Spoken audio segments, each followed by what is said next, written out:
Bonjour, je suis Sandra, éducatrice spécialisée à l'École secondaire de la Cité. Claudia Larivière, orthopédagogue en pratique privée. Cynthia Rodrigue, enseignante au Centre de services des Appalaches. Bonjour, je m'appelle Chantal Lambert. J'enseigne en 6e année à l'École Paul VI. Au plan, ça a changé mes routines matinales. Je l'utilise aussi pour ma routine d'après-midi en lecture, mes différentes routines que j'ai à chaque moment précis de la journée. J'ai préparé d'avance plein de canevas de plans. Donc là, on sait qu'on va se prendre un petit temps pour se préparer de 5 minutes, après un 30 minutes de travail. Fait que là, c'est là où l'élève est capable de se mettre en action plus rapidement.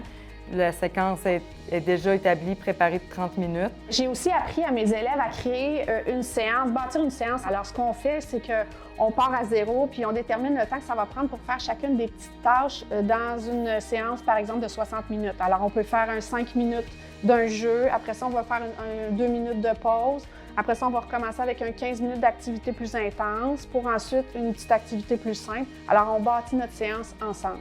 Puis parfois, ils voient que c'est réaliste, les objectifs qui se fixent, d'autres fois, ça ne l'est pas. Fait qu'on peut s'ajuster comme ça.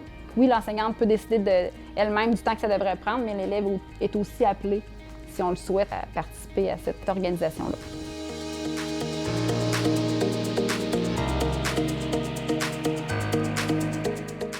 Moi, j'ai découvert l'outil de gestion qui est la minuterie séquence. J'ai appris à mes élèves à regarder, à observer avant de demander. Donc, quand je mets la minuterie, on regarde le temps qu'on a de fait avec la lumière et puis les enfants n'ont plus besoin de me le demander maintenant.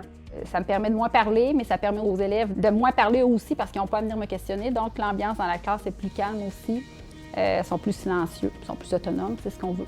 Il y a plus d'autonomie, l'élève est capable de gérer son temps et d'arriver à terminer un travail. Il y a vraiment de l'autorégulation, puis il y a vraiment un meilleur focus à la tâche ou un maintien de l'attention pour la tâche demandée. Là.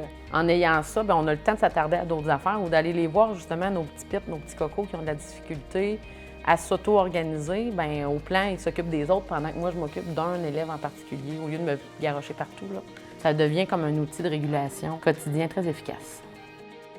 Au plan, c'est un outil qui est facile à utiliser, qui est intuitif. C'est facile à implanter dans les écoles. C'est facile à se familiariser avec le système parce que tout est simple, tout est efficace. Ça ressemble aux autres applications qu'on connaît. On ajoute des étapes. Ça prend pas beaucoup de temps non plus dans notre pratique. Je décrirais au plan en 2 mots, c'est-à-dire simple. Simple. Facile. Simple, efficace. Efficace. Efficace. Très efficace. On aime ça.